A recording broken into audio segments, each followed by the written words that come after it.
Assalamualaikum warahmatullahi wabarakatuh. Om Swastiastu, Namo Buddhaya, Salam Kebajikan, Rahayu.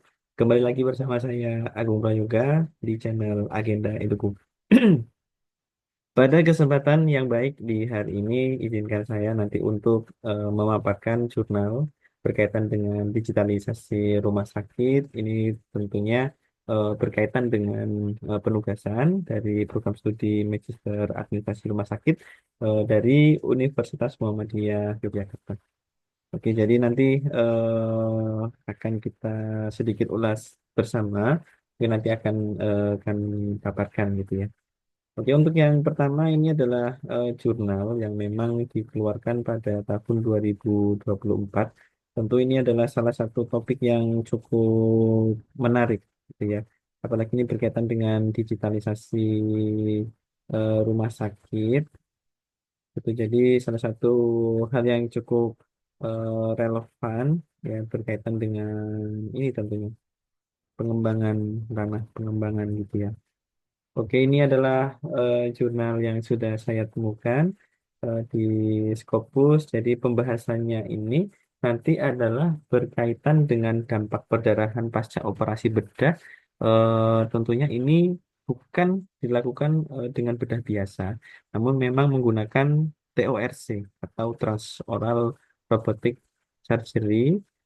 Kemudian ini terhadap keterlambatan pengobatan ajuvan pada pasien dengan karsinoma sel saukoma orofaringial gitu. Jadi nanti kalau kita eh, berbicara soal robotic surgery, tentu nanti akan sangat menarik karena ada beberapa sisi-sisi yang memang perlu di tanah pembelajarannya. Jadi untuk yang pertama memang bisa dilihat di keywordnya.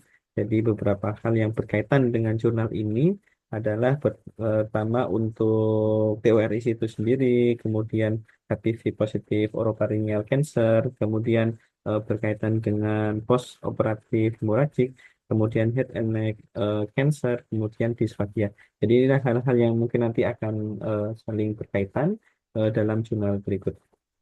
Oke, untuk di pembahasan yang pertama, mungkin nanti ada beberapa yang kami garis bawahi, yaitu kami beri tanda warna kuning. Itu adalah poin-poin yang akan kita sampaikan. Jadi yang pertama adalah memang untuk di abstrak sendiri ya, mungkin untuk di bagian awalnya itu salah satu tujuan dari jurnal ini adalah berkaitan untuk menilai keterlambatan dari pengobatan pada pasien dengan perdarahan pasca operasi. Itu adalah poin pentingnya.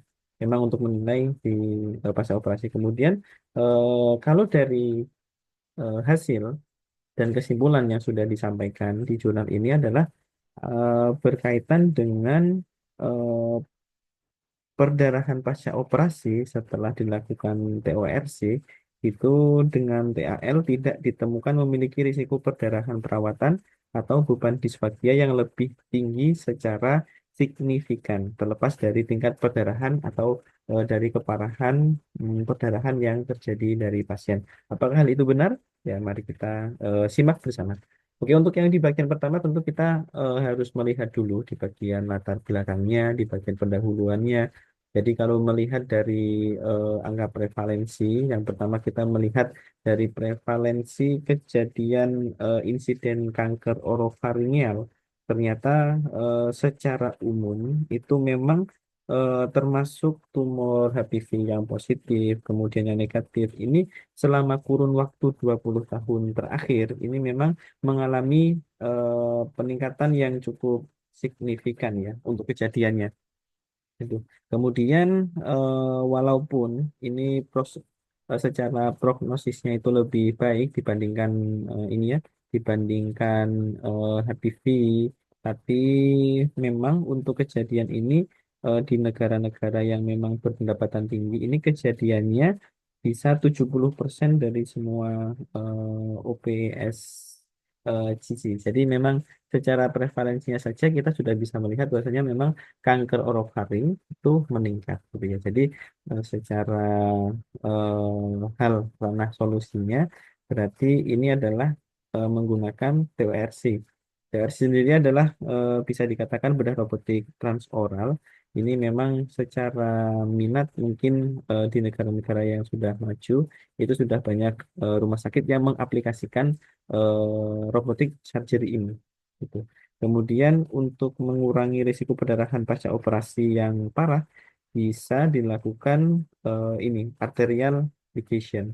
Itu kemudian untuk pasien yang mengalami perdarahan pasca operasi ini juga dapat ditangani dengan readmisi dan tentunya dilakukan untuk observasi gitu. Oke, kita coba lanjutkan untuk yang di bagian selanjutnya. Kemudian ketika kita berbicara soal TORC, maka tentu nanti akan kita temui hal-hal dilematis gitu ya. Apakah benar nanti pengobatan atau pembedahan secara robotik itu lebih baik dilakukan lebih baik dibandingkan dengan pembedahan yang biasa seperti itu ya.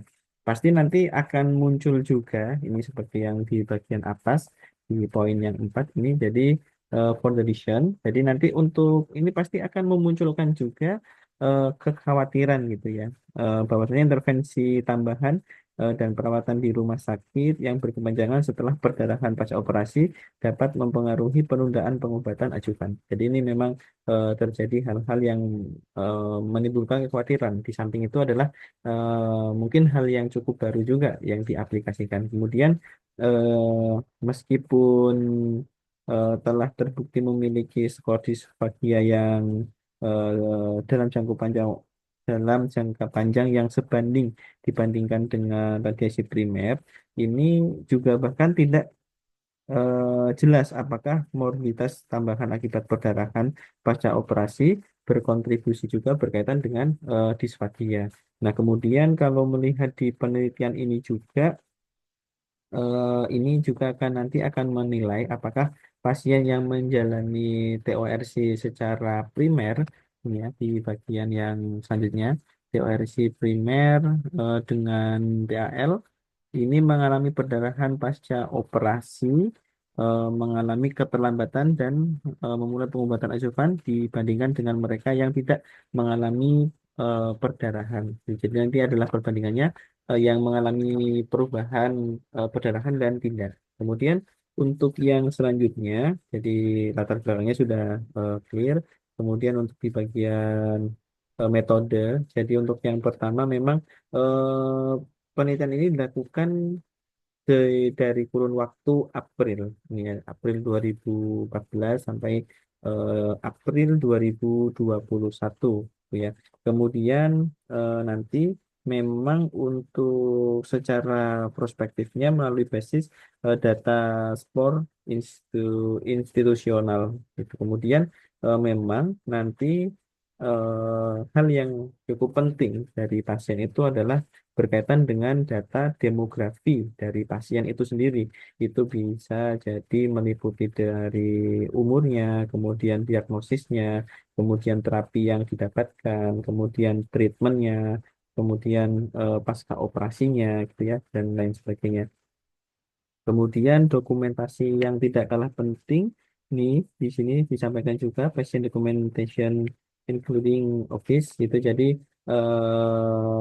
untuk yang di bagian dokumentasi tentu kita nanti akan melihat juga untuk medical recordnya kemudian portalnya dan lain sebagainya. Nanti untuk waktu operasi hingga 1 bulan pasca operasi kemudian nanti untuk di bagian data keperawatan ini juga akan melihat dimulai dari pasien awal kemoterapi sampai nanti pasien selesai untuk pengobatan. Kemudian untuk jumlah hari yang berlalu dari operasi hingga perawatan radiasi pertama untuk mengukur waktu ajuvannya. Oke. Kemudian untuk yang selanjutnya di bagian atas ini di bagian metode ini juga disebutkan ya di bagian sini ya. Di bagian sini juga disebutkan bahwasannya memang semua analisa statistik nanti akan dilakukan menggunakan metode RStudio. Versinya adalah 1.3. Kemudian dengan ambang batas signifikan nanti penetapannya adalah menggunakan pi kurang dari 0,05 menggunakan sampel t-test gitu ya. Kemudian nanti asumsi varian tidak sama dan regresi logistik binominal sederhana. Oke. Adalah metode yang digunakan pada jurnal ini. Kemudian untuk yang selanjutnya di bagian di bagian hasil, jadi kita akan membaca sedikit bagan ya. Jadi bagan yang akan sedikit tergambarkan di sini, bahwasanya memang untuk pasien yang dilakukan observasi itu adalah berjumlah 221 yang dilakukan TORS untuk surgery ini sendiri. Kemudian sebanyak 221 pasien yang menjalani TORS dengan TAL dimasukkan dalam analisis dilakukan di dalam analisis jurnal ini. Kemudian dari beberapa klasifikasi ditemukan bahwasanya memang sebanyak 33 ini ya. Jadi ada 33 pasien. Kalau dipresentasikan berarti sekitar 14,9 mengalami setidaknya satu kejadian perdarahan pasca operasi gitu. Kemudian untuk pembandingnya adalah di bagian observasi, ternyata ditemukan juga 13 pasien yang mengalami perdarahan namun dapat sembuh secara sendirinya dan ditangani dengan observasi. Jadi ada dua model yang memang post operasi ini hanya ditangani dengan observasi maupun perdarahan, kemudian di perdarahan yang pasca operasi. Oke, kita lanjutkan. Kemudian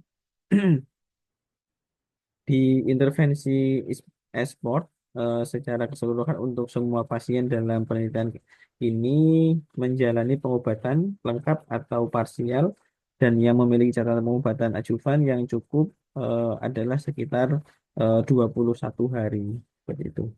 Oke, kita lanjutkan untuk di bagian yang selanjutnya. Memang ada beberapa tabel ya, ada beberapa tabel yang memang dijelaskan di sini bahwasanya memang secara umum perawatannya adalah sekitar 100 hari. Kemudian ditanggung dalam tabel 4 ya nanti ada tabel 4. Tak satu pun dari pasien itu mengalami perdarahan pasca operasi. Jadi dari tabel yang sudah dijabarkan di tabel 4 itu menemukan bahwasanya memang tidak ditemukan perdarahan di pasca operasi gitu ya. Oke, kita lanjut ke tahap yang berikutnya adalah tahap untuk di bagian discussion. Ini di mana untuk yang pertama memulai radioterapi itu biasanya dalam kurun waktu 6 minggu setelah perawatan bedah gitu ya. Kemudian ini metrik pertama yang salah satunya yang diterbitkan oleh Komisi Amerika. Kemudian pengobatan menunjukkan adanya penurunan atau stabilisasi dalam pengobatan kanker melalui pembedahan. Kemudian bahkan dari pendarahan operasi pasca operasi merupakan komplikasi TORS yang sering terjadi dan berpotensi mengancam jiwa. Ini terjadi dari 3 sampai 8% kasus gitu ya. Bahkan ditemukan 3 sampai 18% kasus gitu ya yang perdarahan bila parah meningkatkan rasio gangguan jalan nafas. Misalnya ini misalnya mohon maaf ini kami di bagian bawah kan misalnya terjadi hipoksia, aspirasi, kemudian bahkan terjadi juga asfiksia yang bisa diakibatkan oleh TORS. Nah, kemudian eh, kami lanjutkan. Tadi ini adalah beberapa tabel yang memang mencantumkan di sisi-sisi pasien. Tadi ada N33, kemudian N22, kemudian ini adalah ekspor yang tadi dan lain sebagainya. Oke. Kemudian kemudian untuk di studi di jurnal ini juga memiliki dampak perdarahan pasca operasi terhadap hasil menelan setelah TORS. Kemudian dalam uji coba selanjutnya menemukan bahwa pasien yang menjalani kemoterapi menunjukkan sedikit pengurangan disfagia pada tanda pajak operasi 1 tahun dibandingkan dengan mereka yang menjalani TORS dengan diseksi leher. Oke, kemudian namun dijelaskan juga perbedaan ini tidak bermakna secara klinis. Eh, Kemudian kita lanjutkan untuk yang di bagian bawah ini di dalam jurnal juga menyebabkan juga menjelaskan bahwasannya untuk beberapa kesenjangan data dapat tetap tidak dapat diatasi. Untungnya memang ini di bagian bawah ini juga dijelaskan. Sebentar, ini coba kami lihat. Jadi untuk interval perawatan objektif akan tetap tidak berubah melalui pengumpulan data prospektif, namun pengumpulan data prospektif akan memungkinkan yang lebih banyak di bagian fokusnya. Jadi kita lanjutkan di bagian yang selanjutnya. Di bagian ini adalah terjadi generalisasi studi dibatasi oleh kurangnya spesifikasi terhadap hubungan HPV yang dapat mempengaruhi penerapan temuan kami pada populasi pasien yang lebih luas dengan kanker pada kepala leher.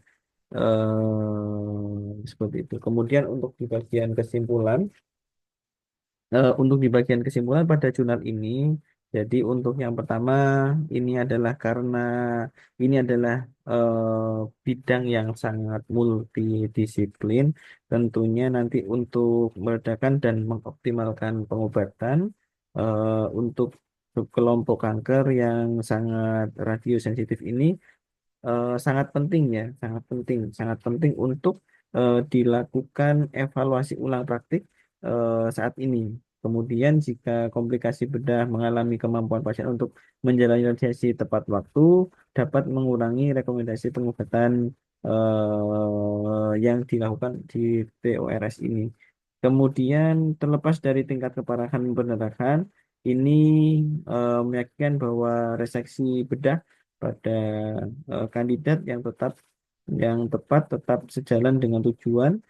Demikian beban disfagia sebagaimana diukur dengan kebutuhan tabung G pasca operasi tidak berbeda secara signifikan antara kelompok perdarahan dan non perdarahan.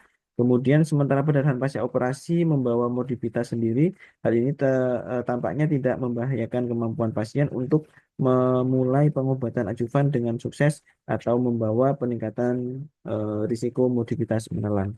Oke, jadi itu adalah sedikit kesimpulan yang sudah dibacakan dari jurnal ini.